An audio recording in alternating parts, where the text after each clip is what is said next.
Hello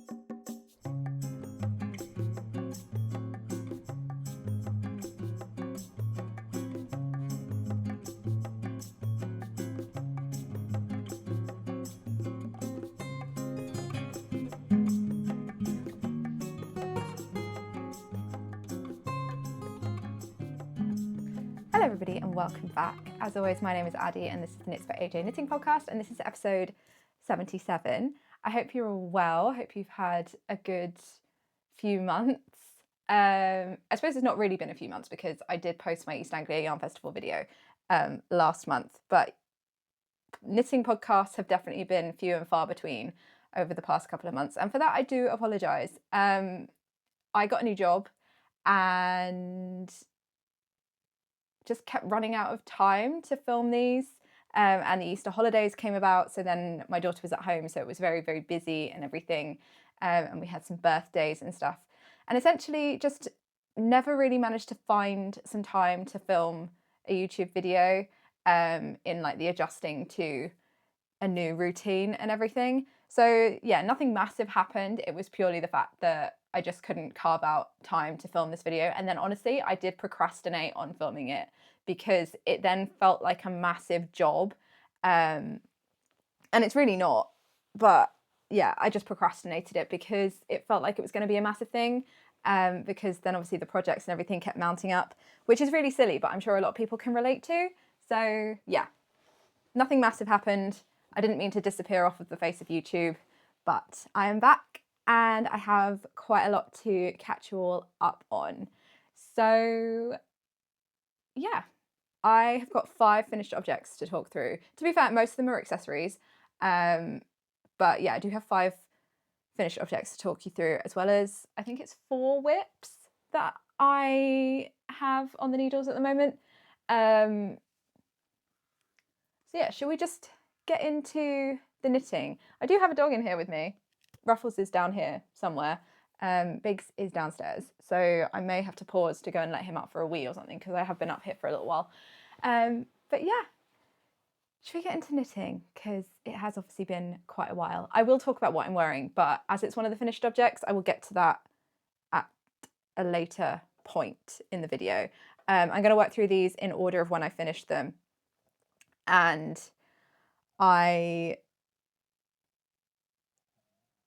we'll try and be as in-depth as I can.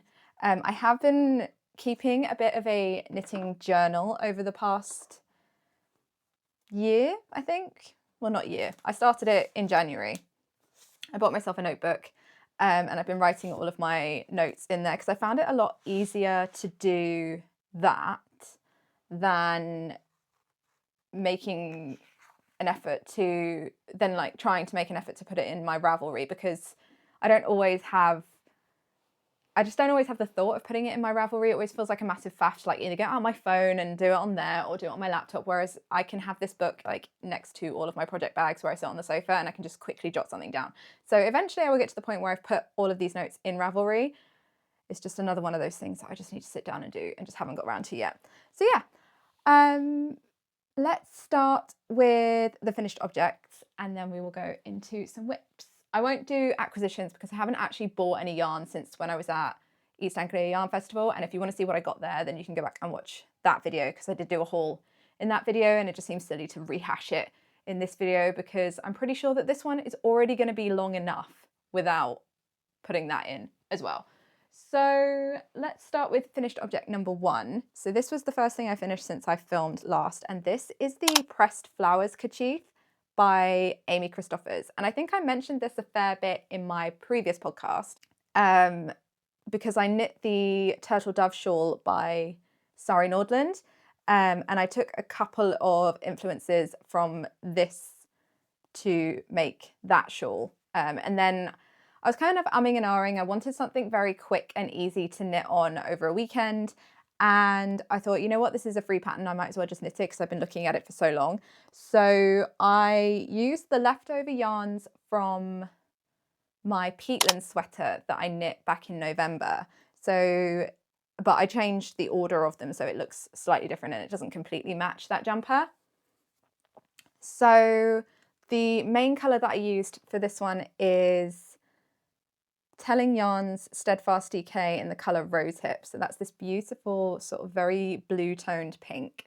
And then my main contrast colour, this one here, is Rivenet's Chimera in the colour Rainforest. And then I was knitting this and I was kind of quickly realising that I was going to run out of yarn before I got to the end. And so instead of having like 1 or 2 random flowers in a different colour at the end, I thought I will intentionally put a different coloured one in the middle. So I used the main colour from that jumper, the Knitting for Olive Heavy Merino in the colour Pea Shoots. So that's what's in the centre as the contrast colour, and I think it works quite well. I'm not a massive fan of the like stripe of mosaic knitting in the middle being a different colour, but it was kind of unavoidable because there was definitely no way that I was going to have enough of the Rivenet's Chimera to do just the mosaic knitting in the middle in that and then just have the flower in a different colour. So I think it looks, I mean, it definitely doesn't look as obvious in person. I feel like the camera makes it look a little bit more sort of out of place. But it's definitely not something that I ever notice when I'm wearing it. It's very sort of out of sight, out of mind when it's on the back, and it kind of looks intentional, I think, because it is in the middle. So it's just a small little triangle, tiny scarf. I was heavily influenced by the one that Emma from Woolly Mammoth Fibre Company knit, and she was wearing it in a couple of her videos. I'm also a member of her Patreon, and she was wearing it in a lot of videos on there. And I was like, you know what, that looks really cool. I think I might just knit one for myself. And actually found out through Instagram that she watches these videos. So if you are watching, Emma, hello, lovely to have you here. And yeah, so I was heavily influenced by her version, and I just decided I needed one for myself. So this is what it looks like on. Ooh. So yeah, you really don't notice the change in colour at the back. And I think because it's green and the other one, like the other yarn has a lot of green in it, it doesn't really matter too much. But I did have enough at the end to do the woggle in the Chimera, which I think kind of ties it together at the front really nicely. But yeah, the back looks a bit funky, but you never really see it, so it doesn't really matter. So this is completely, so this is all done in mosaic knitting. So you're essentially just knitting stitches and slipping stitches. So you're only ever working with one yarn at a time. So it's very easy colour work. So if you're not a confident colour work knitter, or if you've never tried it before, I would definitely recommend this as like a first pattern because it's so easy to do. It's essentially just knitting. You're never working with more than one colour. And it's a really simple and easy pattern to follow. It's a free pattern as well, so you don't have to like sink any money into it. And it's really good for scraps. I didn't weigh my yarns before I started knitting this, but I only had partial skeins, no more than half a 100-gram skein for either of them. I'm pretty sure that I had half of a 50-gram skein of the contrast colour. I definitely didn't have very much. So yeah, it's not really like a big yarn guzzler. It's a DK weight pattern, but you could definitely knit it with fingering weight held double. I know lots of people have done them with fingering weight and a lace weight as well. Mine is probably a little bit thicker than that, but I wanted something that was a bit more sturdy and a bit more windproof, because we do have very windy days in the spring, not quite so much at the moment. We're having a very warm spring at the moment, but it's definitely been quite, sorry, my phone is going off, bear with. There we go. But it definitely was quite windy like at the beginning of spring, so this really came in handy then. And it's just a nice sort of extra bit of warmth around your neck without it being really bulky, which was really helpful. So I cast this on the 27th of February and I cast it off on the 28th of February. So it was a very, very quick knit. And I used a 4mm needle, which I think is the needle recommended in the pattern. And like I say, it was a free pattern. I think it's available on the hobby website from what I remember. But yeah, it's really well written and I would definitely recommend if you're looking for a little tiny scarf for spring, autumn, whenever. I think it would be really cool as like a little like bandana as well, if you knit it in like a summer yarn or something. So yeah, that is finished object number 1. I need to plug in my camera because I've just realised it's running low on battery. So let me find a charger somewhere. Okay, I've plugged the camera in. You think I've never done this before, but yeah. Anyway, finished object number 2 is a garment that I cast on and cast off in the time between podcasts, but I did wear this in my East Anglia Yarn Festival video. I just can't get comfortable in this chair. So you have seen this before if you watched that video, but this is the Loon Sweater by CM Knits. And I knit this up out of Sandnesgarn Peer Gynt tweed in the Tutti Frutti colourway, which is this really lovely kind of like natural sort of marzipan-y colour. And then it's got all of these multicoloured little flecks in it for the tweed. And it's just so much fun. And I really, really love this yarn. I think it was just such a nice yarn to knit with. And I think it suits this project really, really well. But yeah, I really, really like the Tutti Frutti tweed. I'm really glad that I chose it for this pattern because I think it just works really, really well. And to be honest, I think I want to use it for a lot of other things because it's just such an easy yarn to wear. And it just adds a little bit more interest to it than just a standard tweed. So yeah, that is my main colour. And then my contrast colour is Filcolana Peruvian Highland Wool in the colour Time, which was left over from my Wave Sweater by Spectacle Strick that I knit last March, April time. So yeah, I had a couple of skeins of that left over, used less than 1 skein for my colour work on this.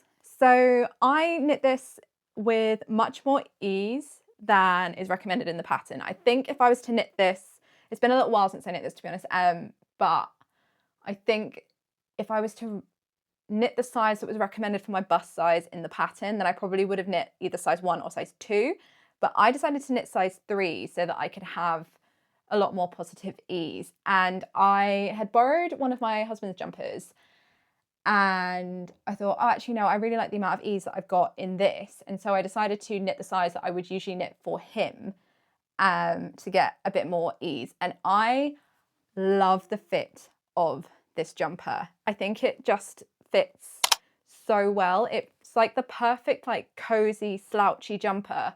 And yeah, I think I've kind of like hit the nail on the head with the sizing for this because I think it works really, really well. And I have worn this so much over the past couple of months month or so since I finished it. Like I wore it to the office, I wore it obviously to East Anglia Yarn Festival. It's so easy to just chuck on. And I think the colour choices that I have here are also really, really easy for me to style with the rest of my wardrobe. It's just a very good kind of like neutral with a bit of interest from the colour work. So it's a fairly kind of standard drop shoulder. I think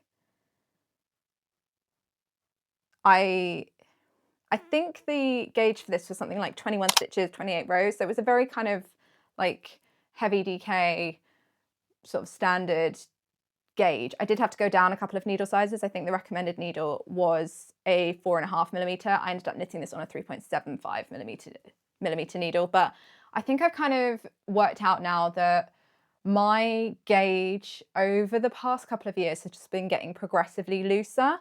And I now have to go down needle sizes to meet gauge a lot more often than I used to, which is perfectly fine.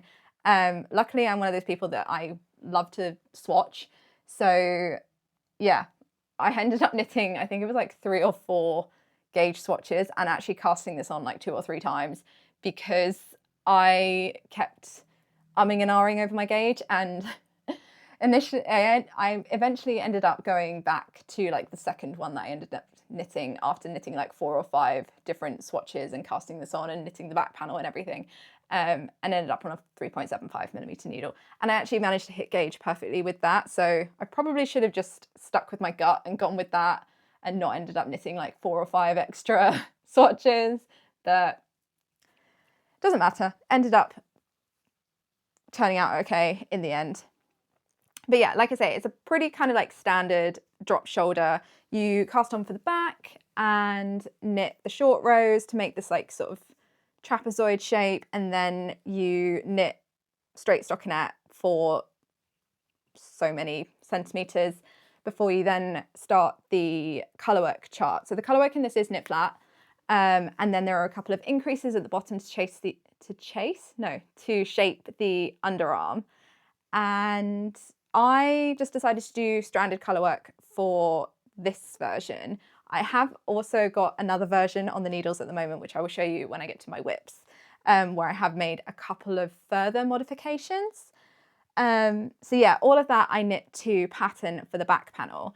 And then I picked up the fronts and I was looking at the neckband and I was knitting away, and I got to the point where I read on a little bit further from where I was, and it said that knit this many increases and then cast on to join the neck.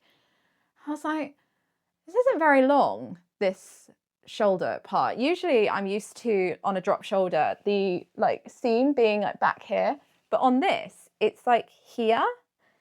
And so I was knitting away and I was like, I don't think this neckband's going to be deep enough. And so I carried on for a little while, and then I got to the point where I had like 5 increases left. And I just thought, you know, I'm not happy with this. I'm going to change the neckline, because it was still sitting really, really high. And I thought if I cast on for the neck here, it's going to be like up here and it's going to be like a funnel neck. And I just wasn't happy with it. But I looked at the pattern photos and the neckline seems to be really wide on all of them. So I was like, I don't really know what the problem is here. I don't know why mine looks so high. I followed the pattern. It just looked like it was going to be really, really high. It might have been that if I had continued and I'd knit it to pattern, it probably would have been fine. But I decided to make some modifications based on how it was looking at that point. So I took 5 stitches out of each side of where you cast on for the front neck. And I added in 5 extra increases into the shoulder panel to bring my neckline down a little bit. So mine probably sits a little bit more sort of like this than other versions of this. So yeah, I did that, and actually this fits really, really well. I will put this on in a minute to show you. I'm glad I did that. I'm not sure how it would have looked if I hadn't have done that, but I am happy with how mine turned out. I think a lot of that panic though was because I was assuming that you were going to go down needle sizes to knit the ribbing, but actually in this pattern it doesn't recommend doing that. It recommends staying on the same needle size that you knit the rest of the jumper in for your ribbing. Now I know that when I knit my ribbing it comes out quite sloppy if I do that, and it does tend to flare, and the last thing I wanted was for the collar to like sit up. So I ended up going down 2 needle sizes. I went down to a 3.25 for my ribbing. And I think the modifications that I did for the neckline actually worked in my favour for the fact that I decided to go down needle sizes for the ribbing. I also changed all of my ribbing to 2x2 rib, just because that kind of fitted the aesthetic I was going for this jumper. So I have 2x2 rib on the neckband and then also on the sleeves and the bottom of the body. I also changed the bind off on the sleeves and the body. This pattern recommends doing a tubular bind off. I decided I just didn't really want that for this one, so I just did a knit bind off, and I really, really love how it turned out. I think it fits with the 2x2 rib really, really well. I did have to add in an extra decrease in the sleeves when I got to where the ribbing is, because obviously when you knit 1x1 rib you need a number that's divisible by 2, but when you knit 2x2 rib you need a number that's then divisible by 4. So I had to take out another 2 stitches to get the right amount of stitches that I needed to be able to do 2x2 rib, which I don't think really made too much of a difference, to be honest. I don't like really tight cuffs, but I also don't like really loose ones either, so this kind of fits perfectly into that, and I think it works really well with the shape of the sleeve as well. It's not too much of a problem. And the needle change that I did also just brings this ribbing in just a little bit more so it doesn't like flap about when I'm trying to do things. And it also means that when I roll my sleeves up, it actually stays up, because that's one thing that I find really irritating when you roll your sleeves up and they just immediately fall back down. So yeah, it holds really nicely the width of the ribbing that I've got here. I think everything else I knit to pattern. So there is this really nice like ridged sleeve pickup that you have here. It's really subtle, but I kind of wish that I had read that detail before I had done the neckband, because I would have then added it in when I did the neckband, and I probably would have added it at the bottom of the sleeves and the body as well. But not the end of the world. It is something that I have then taken forward into my next version as well. So yeah, this is my Loon Sweater. I think those are all the modifications that I did to it.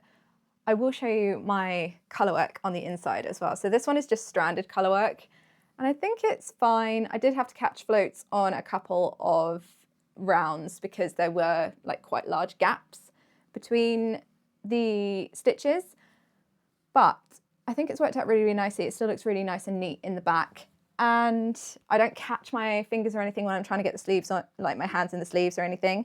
So yeah, and this has just become one of my most worn jumpers over the past month or so, and you can kind of see that from the fact that it is starting to show some wear in the fact that it's pilling a little bit, especially on the sleeves. The body isn't too bad. There's a little bit of like fluffing and pilling, but Cardigan is generally quite a hard wearing yarn. I do find that it doesn't matter what yarn it is, every yarn when it first gets worn for a little while does tend to pill a little bit. It's the like subsequent wears after that, after you've done that first depilling, that I then kind of tend to sort of think, is this a very pilly yarn, or was it just the initial wear? But I have found with Cardigan that it does then settle down after a little while. And I think anything in stockinette pills more than in like a textured knit anyway. So yeah, this is my Loon Sweater. I will chuck this on so you can see what it looks like. Okay, so here we are on. Like I say, I've got quite a lot of positive ease in here. I'm not quite sure how much. I think it's close to like 30 centimeters. But yeah, it's a really nice oversized, like boxy fit. And yeah, I just really, really like it. The sleeves are a really nice length as well. They're just long enough. They kind of like come down to just where my knuckles are. So they're quite nice when I'm out at the moment when I don't have a jacket on, because my hands do get a little bit chilly. I can just like pop them up in the sleeve, but it's not long enough that if I'm trying to do something, they're like flopping over my hands. And obviously the like tighter ribbing that I did on there is kind of helping that as well. But yeah, I really, really like this jumper. I've worn it so much. I'm sure it's going to be a real staple piece going forward as well. And it's just such an easy thing to chuck on. Oh, here's the neckband that I changed as well. It does sit quite high. I like a high neckband, but I don't like it to be like a full funnel neck, especially since this is a folded neckband. But I think it sits really nicely. And yeah, like I say, I'm just really, really happy with it. So like I mentioned, that sleeve, if I get my hair out of the way, is sitting, not sleeve, the seam here is sitting here, and that's like right on the top of my shoulder, which is different to other drop shoulders that I've knit, but not like, it's not a bad thing. It was just something I was aware of when I was knitting it, and to be honest, doesn't really bother me at all now. So yeah, this is my Loon Sweater. And I absolutely love this thing. So I cast this on the 3rd of March, and I cast it off on the 16th of March. So this took me a grand total of 14 days to knit. So like I say, it just flew off my needles. And I'm just really, really happy to now have it in my wardrobe. And I would definitely recommend this pattern. It's really, really well written. It's really well graded. Yeah, just cannot sing its praises enough. It's a great knit. And it also, like, it's really easy to convert it to male body shapes, and there's a kids version as well. So yeah, really, really like this pattern, really, really like this jumper. Definitely a real staple piece for me. Would 100% recommend.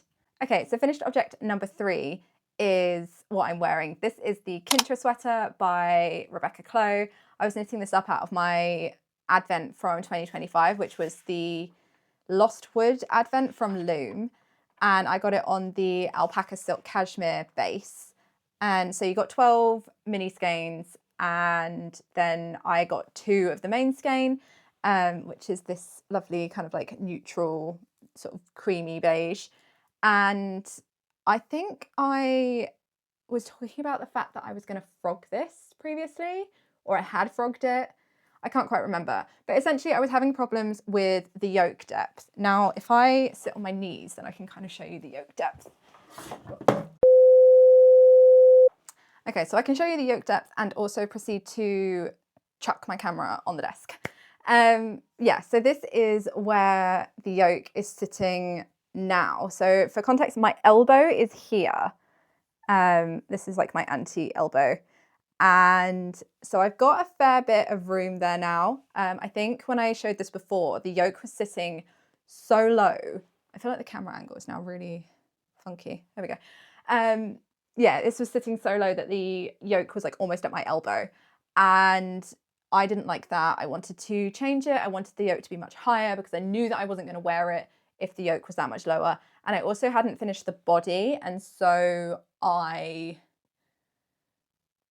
knew that there was going to be more weight on the yoke, which was going to pull it down even further. So I ripped back what I had left of what I had already knit of the body. And the way that this pattern is designed is that you do the increases in the yoke, like as you would do for a normal round yoke jumper.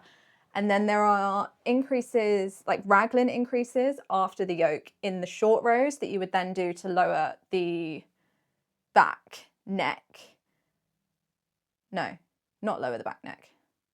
Heighten the back neck? Yeah. So yeah, essentially there are raglan increases in the short rows. And I think that was giving me just too much yoke depth. I was already knitting this to be slightly more oversized than the pattern recommended. Well, like right on the cusp of the top end of the ease that the pattern recommends. So I ended up knitting size 2 instead of size 1. So I was already knitting this to be quite oversized compared to maybe what the pattern photos were looking like. So I knew that it was already going to be a little bit bigger on me.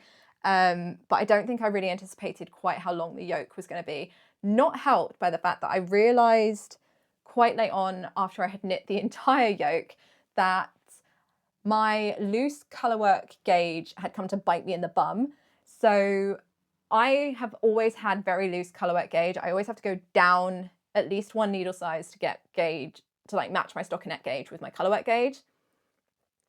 And I managed to match my stitch gauge from my colourwork to my stockinette by going down a needle size, but I didn't realise that my row gauge was still much bigger, and so that meant that my yoke was then quite a lot longer because my row gauge was bigger. So yeah, it was kind of like a combination of the yoke already being quite long because I was knitting a larger size, plus it being even longer on this because my gauge was off. So I have ended up with quite a deep yoke, even with taking out those raglan increases. And all I did to do that was I ripped back to the last round of the yoke, put the stitches back on the needle, and then as I was knitting the next round, so the first round of like the main colour, I split the sleeves and I put my sleeves on hold.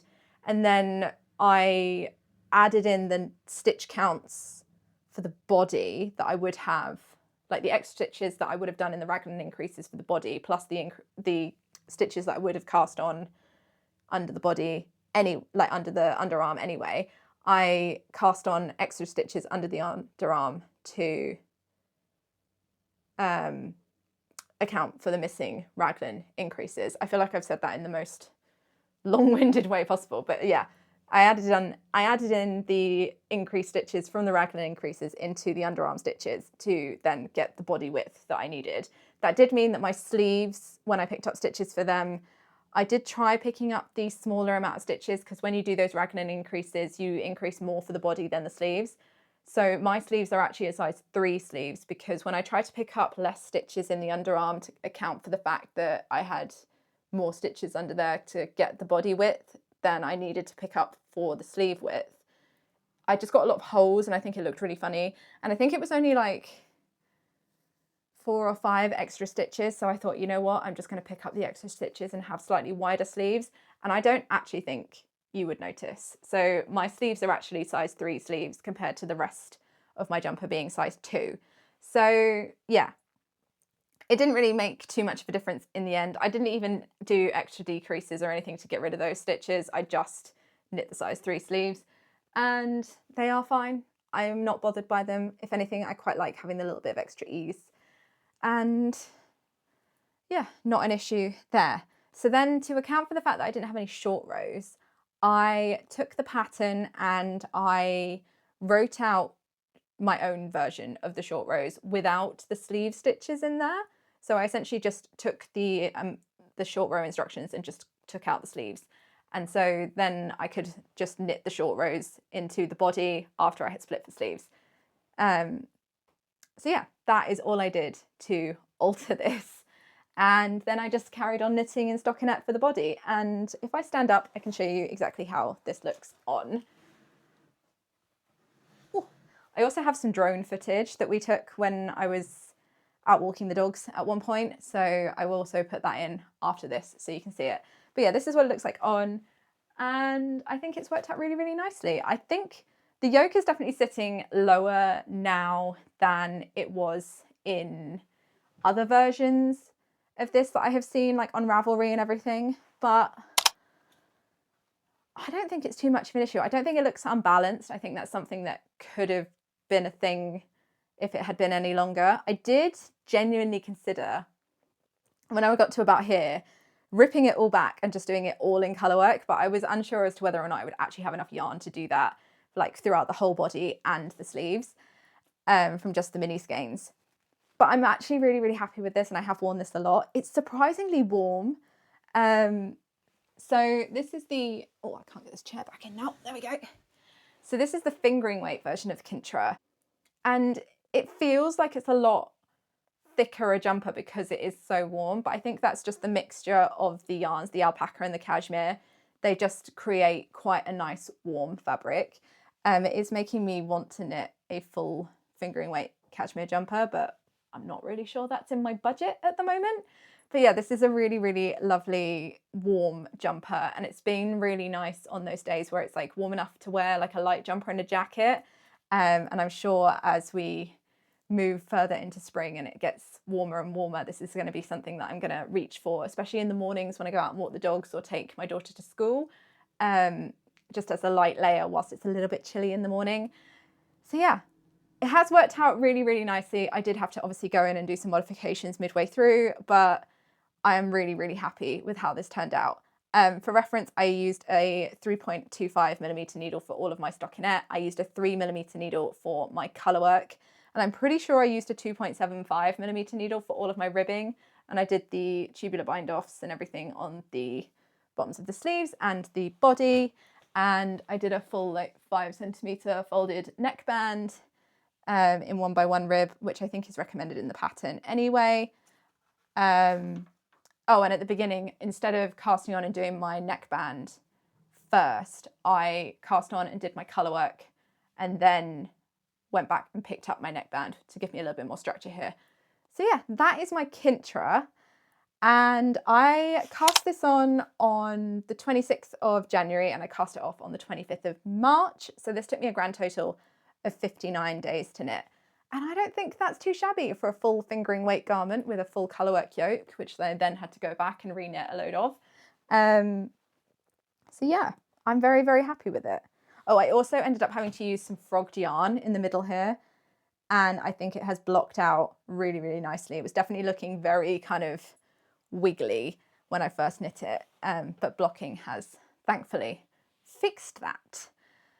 So yeah, that was finished object number 3. Moving on to finished object number 4, we are going back into some accessories. So I signed up for the February Tiny Scarf Club from Woolly Mammoth Fibre Company. So yeah, if you're unaware, the Tiny Scarf Club is essentially a club that you can dip in and out of all year. and the yarn is like a mystery, and there's different amounts every month to fit a specific pattern. You don't get the pattern, you have to go and buy that separately, but you do get yarn specifically for that pattern in unique colorways, and they are all for small scarves. So the February one was the Stay Toasty scarf by Kutova Kika. Now, if you've been around here for a little while, then you will know that I have already knit the Stay Extra Toasty scarf. So this is my Stay Extra Toasty. This is knit in Biche and Bouche Le Petit Lambswool in the colour white, and one strand of Chromonema Laceweight Cashmere in the colour Indigo Spot, I think it is. And this is basically the big brother version of the Stay Toasty scarf. They are separate patterns, but they both have the same gauge, and they are very, like the stitch pattern is the same. The only difference is the rate of the increases and the amount of the increases, because obviously this one is much larger. So yeah, I did get a couple of questions about that when I showed that I was knitting the smaller version on my Instagram, and I thought it might be useful to put this up here as well. And perhaps I will create a little reel and maybe put it on TikTok as well, the difference between the two patterns, in case anybody was wondering, because I think it is something that a lot of people ask, especially since there's two separate patterns for what is essentially the same scarf in two different sizes. So yeah, I will show you what they both look like together. So I, like I say, used the yarn from the Tiny Scarf Club from the Woolly Mammoth Fibre Co. It was on her half DK base, which I can tell you what the makeup of is because I don't have the ball band because I am unorganized. Okay, so yeah, the half DK is a 50% BFL to 50% Jacob, and it's a DK weight, and you get 240 meters per 100 grams. So this was the colorway for the February Tiny Scarf Club. It's this beautiful like brick red, and I absolutely love this. So yeah, this is my Stay Toasty scarf. It's essentially a mix of like 1x1 rib and garter stitch, and then you are just increasing up one side. So you start at one end with like a bit of I-cord, and then you start increasing to get to your final stitch count on one side, and it's got I-cord edging on either side, which is knit at the same time as the rest of the scarf. And yeah, you kind of then reach your like final stitch count, and then you just start decreasing down the other end until you get to the point where you're just knitting the I-cord, and then you just bind that off. So that is, it's a really simple pattern. It's really easy to memorize. I found it harder to memorize the larger version than it did for the smaller version, but that might also be because I had already knit the larger version when I started knitting the smaller version. But it is really easy to memorize. It is essentially just knits and purls in rib and garter. So yeah, it was a really simple, easy, like mindless knit. And I really like this. I've actually been wearing it quite a lot as like a headband to kind of like cover my ears whilst it's been really windy. So I've just been like folding it in half like that, and then just popping it behind my fringe and just tying it like this so that it just covers my ears. But it's also kind of like that perfect size to just be a little scarf. So I've just been chucking it on like so. And then obviously you can tie it tighter and everything. But yeah, I really like this for the sort of slightly warmer days where I don't need my full big version of it. And like I say, it's not quite so bulky underneath your like coat or jacket or anything, and it's quite easy to just chuck on by itself with a jumper on slightly warmer days. But I think it's really funny how these are very different. So obviously this one was knit in a strand of fingering and lace, and then this one was knit in just full DK. And I think it really shows off quite how different the fabrics can be. This one is very sort of like light and airy, whereas this one is a little bit more dense and squishy. But yeah, I think they both work really nicely. And actually, I think I prefer having a slightly denser, squishier fabric for the smaller version, because obviously you don't get as much fabric to wrap around as you do for the larger version. So if I hold these up together, then you can kind of get a full sort of understanding of the difference in size. If I can get these the right way round. I knit both of these to pattern. So they are a pretty good representation of the difference between the two. So is that all of them in frame? I don't know if I can get the center to line up. So yeah, that is the difference essentially. So that's the end of the Stay Extra Toasty with the Stay Toasty on top. And then that is the width difference between the two. So I wouldn't quite say it's double the length, but it's definitely a good, maybe, I don't have a tape measure up here, so I'm just going to guess.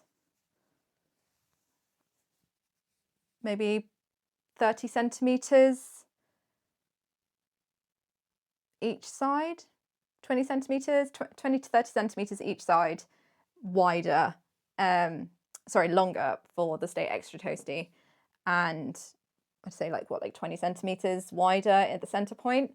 So yeah, there is definitely a lot more knitting involved in the Stay Extra Toasty. But to be honest, I'm not sure if it's really worth having two patterns. I feel like they could be one pattern with two different sets of instructions. But I'm sure designers have their reasons for not doing that. And I'm not really here to like call them out on it. Obviously I bought both patterns. So yeah, now I have both scarves as well. So yeah, that is my Stay Extra Toasty scarf. The yarn was a real delight to work with. It's very, very easy to knit with. It's not splitty or anything. I didn't get any dye bleed as I was knitting it.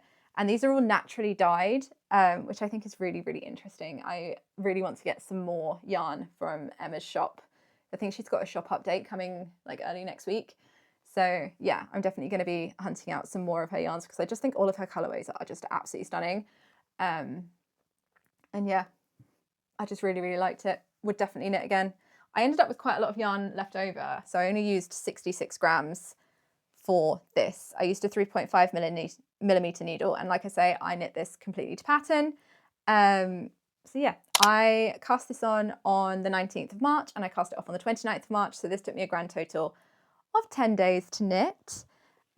This one took me much longer, but I also knit my first one when I broke my finger. So it was obviously going to take me much longer to knit. Okay, so that brings me to my final finished object. So this is my Vivienne Beanie. This is a pattern by Sari Nordland. And this might look a little bit familiar in the fact that I used the leftover yarns from my Loon Sweater to knit this. So this is also in the Sandnes Garn Peer Gynt Tweed in the Tutti Frutti colourway.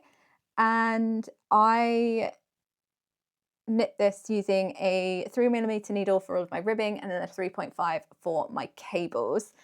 And this pattern only comes in one size, so I knit the only size available. I've already knit this once. I knit this in Knitting for Olive, Merino and Soft Silk Mohair in the colour Red Currant. And I really like that hat. I wore it a lot in the winter, but I did find that it wasn't that windproof. And it's very, very floppy because it is a fingering weight and a mohair, and it's just very, very soft and sort of floppy, and that is fine. I really like it, but I really wanted a more structured version because way back in the day, when I was in my early 20s, late teens, I had a cream cabled beanie and I wore that thing to absolute death. I think it fell apart. It was a shop bought acrylic cabled beanie, and yeah, I never replaced it. I never knit myself another cream cabled beanie, and I've really been craving one in my wardrobe. And so I thought, you know what, I've got this leftover yarn. I'm just going to knit myself a cabled hat, and then I will at least have one to replace my very old fallen apart one that I haven't worn in years, but have been longing after for many years since. So yeah, this is my Vivienne Beanie. I decided that I was just going to knit this pattern again because I really like the pattern. I really like knitting it. I really like wearing it. And I thought they're very different yarns. So it's almost like having two very different hats. So this one is a lot more structured and it's also a lot more windproof because it's a thicker yarn. It is a double folded ribbed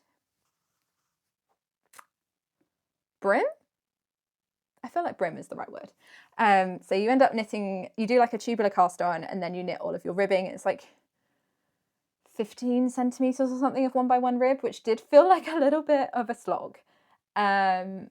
But mostly because I was just so excited to get to the cable pattern because I really do love knitting cables. I went through a big colourwork phase and then all of a sudden something just flipped and I was like, nope, need to knit cables now. So yeah, I cast this on and I have sewn in my ends but not trimmed them. Oh, hang on, I've got my snips here. I might just, there we go. So now that's not flapping about whilst I'm trying to talk about it. So yeah, tubular cast on, knit your ribbing, and then you do the cable pattern and you just do a certain amount of repeats of that and then you do the crown decreases. So it's very, very simple. The pattern's really easy to memorize. The chart is something like an 8-row repeat. It's very, very simple, very, very easy to read as well.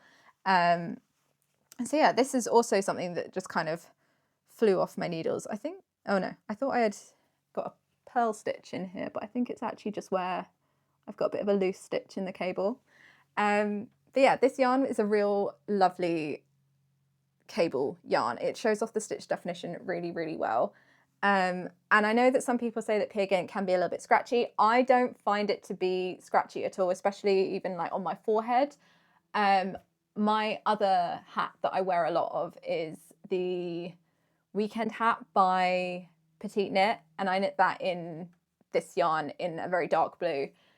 And I've never had an issue with it being itchy or anything, but obviously that is a personal preference. So yeah, I think if you obviously wanted something softer, then you could probably go for the Peruvian Highland Wool from Phil Kalana if you wanted the same kind of effect, but a slightly softer yarn. But this one is quite tall, and it stands up really nicely, which is what I wanted. And this is just kind of fit exactly what I wanted for this hat. I will say that it doesn't really work very well with my fringe at the moment. It's definitely for those days when I just want to just pull it all the way down. Wow, that looks ridiculous, doesn't it? But yeah, it was really, really handy whilst it was a little bit cooler at the beginning of the month. And I do still wear it like when it's very chilly in the morning. And so yeah, really, really like this hat. Very glad I knit it. And I kind of knit this as a little bit of a swatch / pattern test for another garment that I've got on the needles as well. So I ended up using 124 grams of yarn for this. So it used almost all of my leftovers from my Loon Sweater. I had, I think, 3.5 skeins left over from that. And so I've got a little bit left over. And yeah, I think it was a really good way to use up that yarn and get it out of my stash before it even really entered it.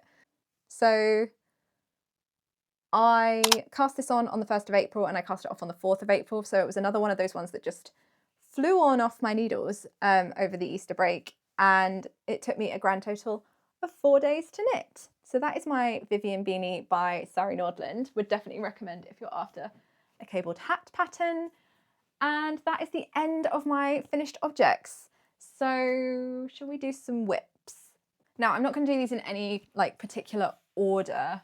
And I've also realised that I have completely forgotten to put how long things have been on the needles. So I'll have to put that in after the fact.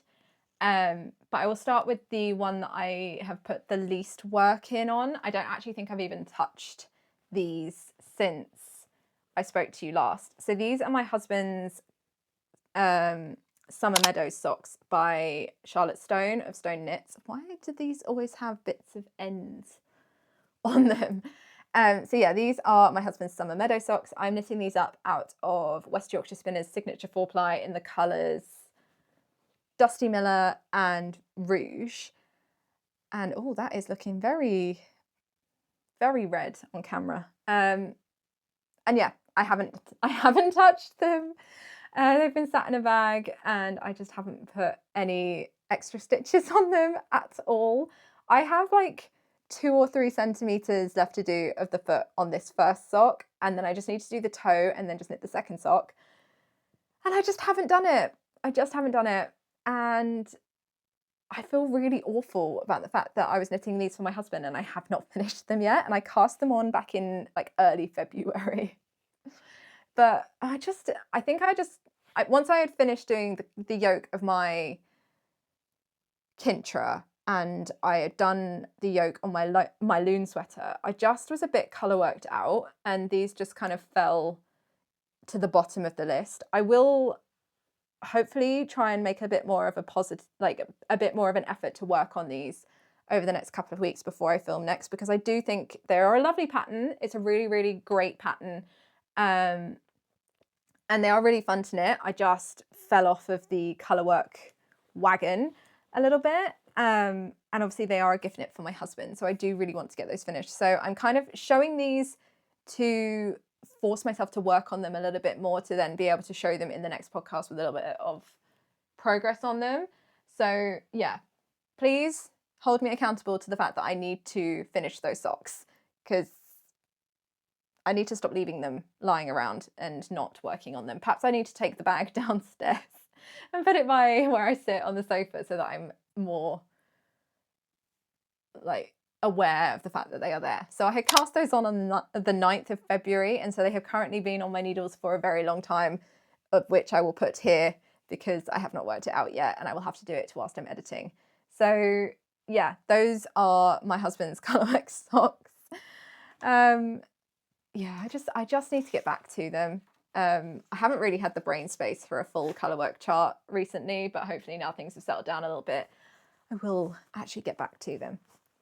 So whip number 2 is also a pair of socks, and these ones have a little bit more progress on them. So I cast these on the way to East Anglia Yarn Festival. I did do a little reel and maybe a short, I can't quite remember, but I definitely did a reel in my Instagram of me knitting these. I did a little bit of a how much can I knit on the way to East Anglia Yarn Festival, and these are quite tangled for some reason. And yeah, so this is in a sock set from Loom. It's the Bookworm sock set. It was still on sale when I was at East Anglia Yarn Festival. I think there are probably some still available on the website. And this is on the 75% superwash merino, 25% nylon. This is just, I don't know what's happened here. I might just leave it alone for a minute. So yeah, this is the main colour. And then it also comes with a mini skein, which is this like lovely deep foresty green. I absolutely love all of the colours that they have available. I can't remember what her name is, the dyer behind Loom, but yeah, all of her colourways, absolutely stunning. Obviously, I am quite a fan, considering the fact that I am wearing a jumper knit in her yarn and also knitting a pair of socks in her yarn. And I'm also waiting for her Advent reveal for this year, because I'm considering getting it again this year, because this one was such a delight to work with and to open every day, well, every other day, because it was only a 12-day Advent. So yeah, absolutely love her dyeing.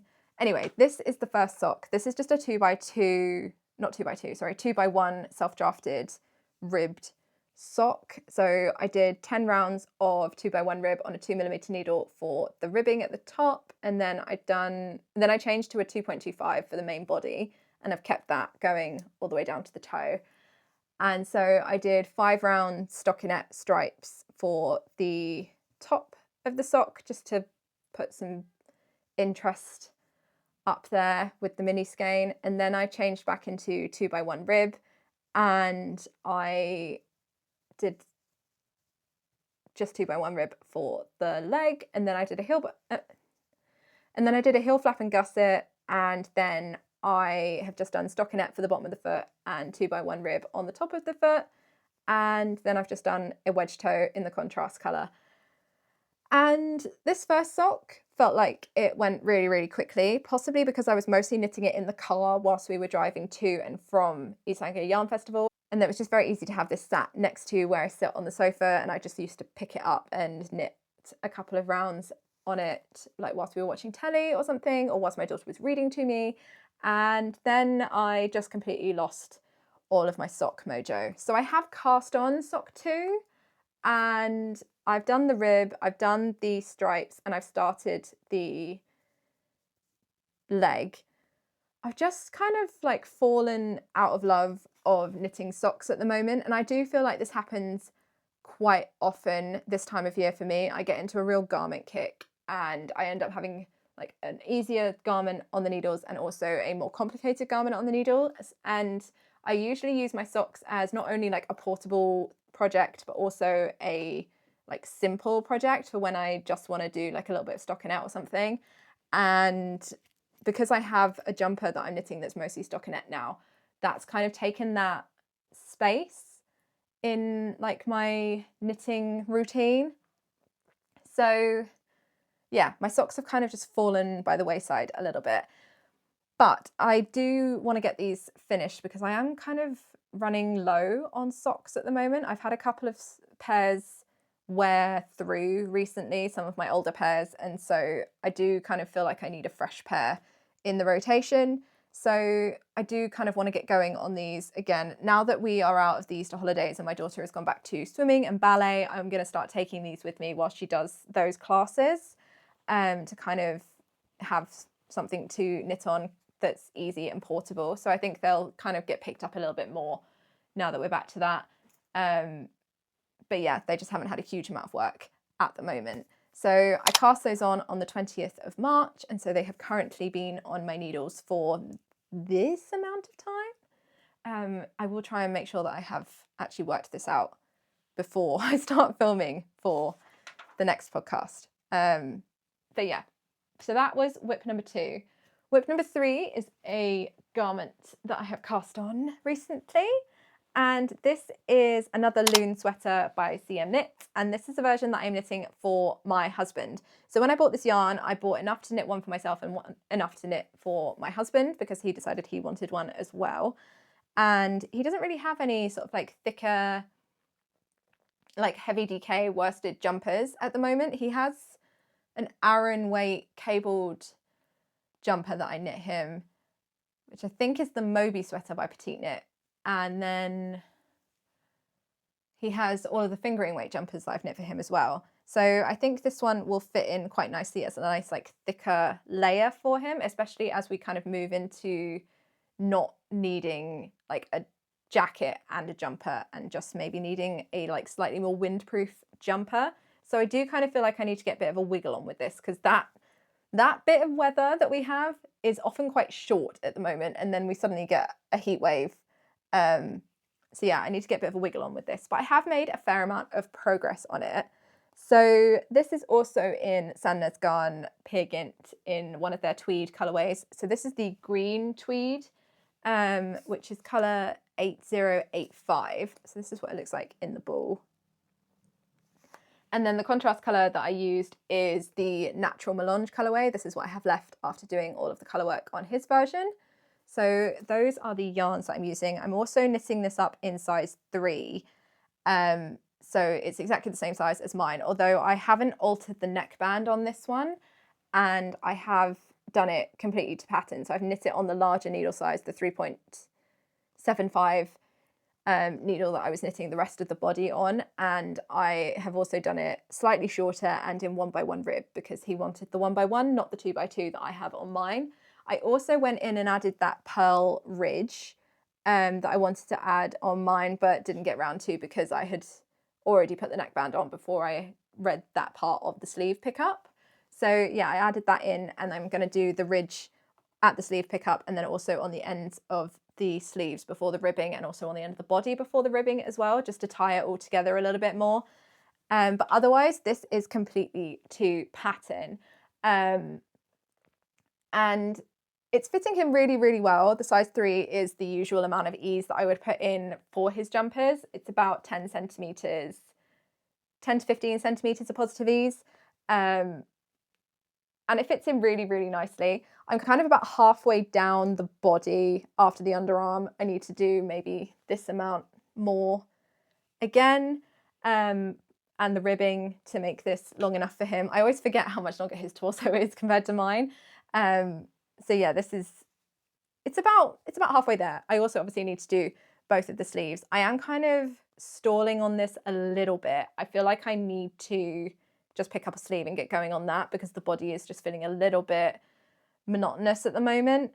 The only change between this one and my one that I did with the colour work is that I decided to try ladderback jacquard on this one, which I have never done before. I used a tutorial by, I think it was by Pearl Soho. If I can find it, I will link it down below. And it was just a photo tutorial, and I think it's worked out quite well. Now, I have never done ladderback jacquard. It looks fine from the front, from what I can tell. It's not bulging or pulling or puckering at all. And this is what it looks like from, is this the right way up? This is the right way up. So this is what it's looking like from the back. Now, I think it looks quite good from the back, but I don't know if this is too loose or if it's too tight. I kind of generally assume that if it looks fine from the front and it's not pulling or anything, then it's fine. But if you are more of an expert in ladderback jacquard, does this look okay? Because obviously never having done it before, I'm sort of not 100% sure. It was quite easy to do. I would definitely recommend doing it if you are not a fan of catching floats. I think it's one of those things that it seems a lot more complicated than it actually is. And I definitely will be using it again in colour work if I have long floats, because I think it just allows for like a much more kind of polished look on the front. I much prefer the fact, so on mine, in a couple of them, you can kind of see the reverse colour, the contrast colour where I've caught the float. Now on mine it doesn't make too much of a difference because of the yarn that I used, because it is the Tutti Frutti tweed. It doesn't really make too much of a difference, you can't really notice it. But I think on this one you probably could, because the colours are very, very different and there's no like multicoloured flecks in there or anything. So I'm glad that I decided to try that out on this one. And I think, like I say, I think it does look pretty good from the front. And yeah, I'm happy with my colourwork tension this time. So yeah, that is the progress that I have made on my husband's Loon Sweater.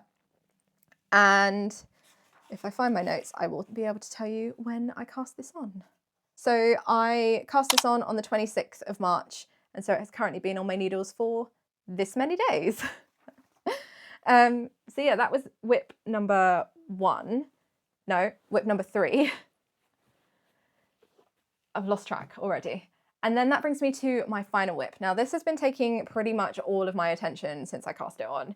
And this is in yarn that I picked up when I was at East Anglia Yarn Festival. So this is the Folklore Yarns Traditions, which is in Arran Wheat Donegal yarn.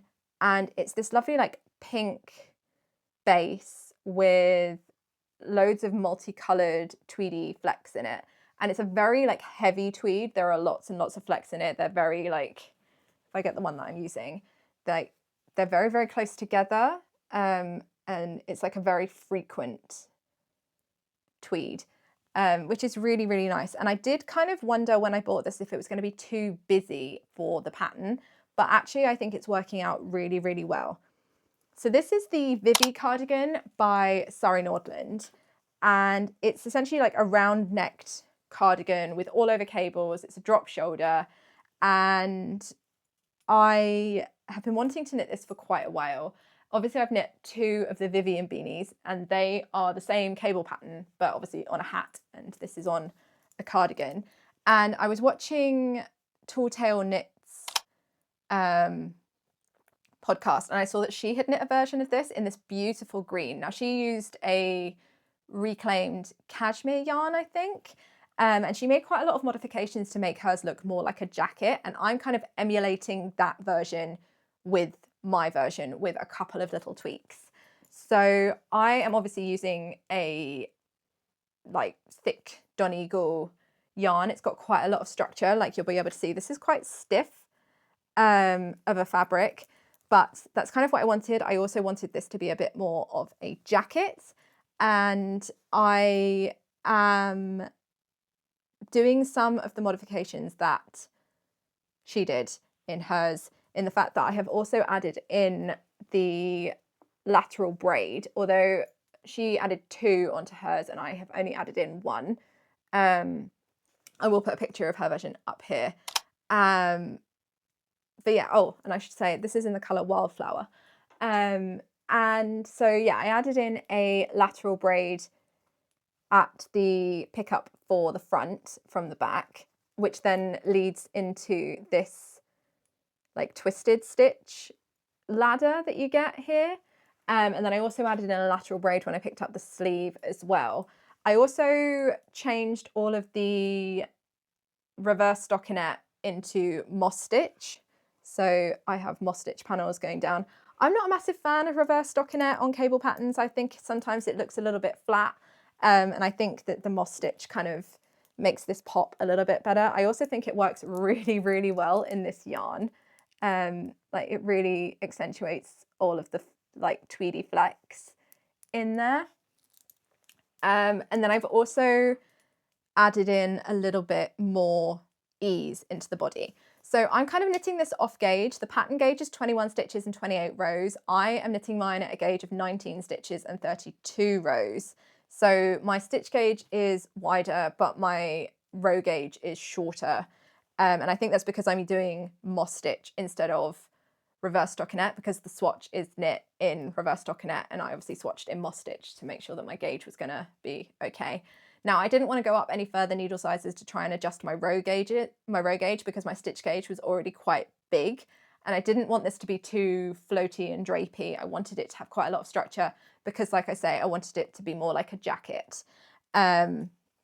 So yeah, I stuck with the 3.5mm needle that I swatched on for my initial swatch, and I have been kind of just measuring this pattern is written with measurements in it, not just like knit this many rows or this many pattern repeats. So I've just been making sure that my measurements match up to what the pattern says to make sure that everything, like the yoke depth, is deep enough and everything for the underarm. So I also then decided that I wanted to make my underarm a bit deeper, because when I finished knitting to the length recommended in the pattern, I thought, oh, this sleeve looks quite fitted. And so I actually ended up, so I'm knitting size 1 to get the measurements of size 2, but I actually decided to knit the yoke to the length of size 3 so that I could then pick up the size 3 stitches for the sleeve. And so I got to the point where I was about to split for the sleeves and decided that I still didn't have enough like length in it. Not length, width in it. And so I then decided to add in this extra cable pattern under the underarm to give me a little bit more room. And then I carried it on up the sleeves. So my sleeves are wider and my body is wider. And it kind of meant that it didn't really make too much of a difference because I just added in the decreases for the sleeve on either side of this cable pattern. So then my stitch counts matched up for where the cable pattern on the top of the arm was. But because I added in this lateral braid, I actually ended up shifting where this cable pattern is. So it's like slightly further back than it should be in the pattern, which does mean on this sleeve that I have already finished, there is more moss stitch on the front of the sleeve than there is on the back of the sleeve. And I don't really mind. I actually think it looks quite nice, and it kind of stops the cable pattern from kind of like sitting too far round, if that makes any sense. Maybe I will just put this on so that you can see. I think it should fit over my Kintra. I also don't have it on a particularly long needle, but I did see some tubing a minute ago. Here we are. If I put this on, then at least my stitches shouldn't fall off the needle. Let's be honest, they probably will, because that's just what happens. So yeah, I've done quite a lot of modifications to this, but not really that much to kind of make it not the Vivi cardigan anymore. I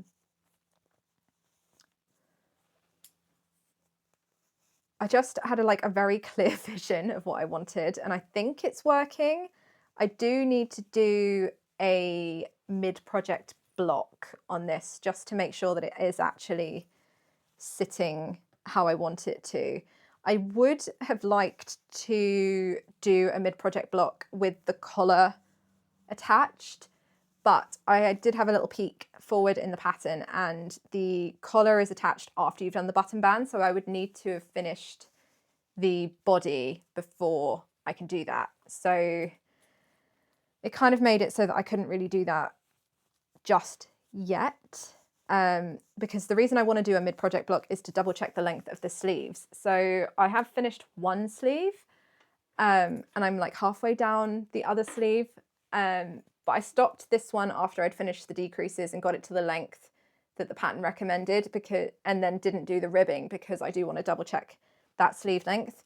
I'd rather do that than have to pull back all of the ribbing and re-knit it. So I'm just going to leave that as is until I've finished the ball of yarn that I'm working on at the moment on the body, and then I will go back and do the mid-project block to double check the length of the sleeve once I've finished that ball. Okay, so this is where we're sitting. This sleeve is not wanting to play ball because it is on a cable at the moment with the cable stoppers that you get with the Chalgu needles, so it's a bit tight. But yeah, this is where, sorry, I think I've just whacked my microphone. This is where we're sitting at the moment. It is obviously not giving the amount of positivities that it will give once it's been blocked, but I think it's absolutely stunning. I really, really love how this fits. I'm a little bit concerned that this neckband's really wide, but I wonder if that's just because the cables need to relax and because it's got no ribbing on it to give it anything to hold it closed, if that makes any sense. But yeah, this is where we are at the moment. There is obviously a fair bit of ease. I think I'm going to be able to wear this over this jumper fine. But yeah, this is what's concerning me at the moment, because obviously when you knit cables, they grow widthwise. And so am I going to lose some length once this grows widthwise? And am I going to want to knit a little bit more length before I then put the ribbing on? Because I would like it to sit probably about here, like my Loon Sweater, so that I can wear it as a jacket and still have warm hands without them being very, very cold. But obviously, because it's a drop shoulder, this is going to stretch out once it's been blocked. So I don't know, we'll just have to see kind of how it is once that mid-project block has been done. But I just want to finish up this ball of yarn so I don't have it hanging around when I do that. And then I'll have a little bit more of a view of how it looks. But I'm really enjoying how this looks so far. This yarn is actually surprisingly soft. I think when I heard Don Eagle yarn, I kind of thought, oh, it's going to be quite scratchy, it's going to be quite rustic. But actually, very, very soft. I'd say on par with the Peer Gynt for me. And so I think this is going to be really easy to wear next to skin, and really easy to just chuck on over the top of vests and tank tops and things over the summer and the spring and into the autumn, but also wear as an extra layer over the summer my thinner jumpers when it gets chilly. So yeah, I think this pattern is it's just top tier for me. I just absolutely love it. I'm pretty sure I'm going to end up knitting the jumper version as well. But yeah, I just really, really like this pattern. It's one of my absolute favourites, and yeah, I'm really enjoying every single stitch. I've sat on something that means I can't pick it up. There we go. So yeah, that is my Vivi cardigan so far, and I cast this on the 4th of April, and so it has currently been on my needles for, what are we on now? for 20 days because it's the 24th today. So yeah, this has been on my needles for 20 days and I think I've made a good amount of progress on it, to be honest. It's quite an involved knit. Obviously it's all over cables. You're cabling on pretty much every other round in some way, shape or form to create the pattern. And so yeah, it's taking some time, but I think it's going to be well worth it in the end. So yeah, I think that is everything that I have to share this time. Obviously there's been quite a gap, so there was quite a lot to get through. I hope that you guys have managed to stick around to the end. If you have, then please do let me know down in the comments and let me know what you guys are working on. As always, I really, really love to know. I do want to film a spring summer plans video, but I'm trying not to put too much pressure on myself to get extra videos out. I kind of just want to focus on getting the podcast out as well, because I know that kind of fell off the bandwagon a little bit. Sorry, I fell off the bandwagon with that a little bit. So yeah, thank you all so much for watching, and I will catch up with you soon with some more knitting. Bye.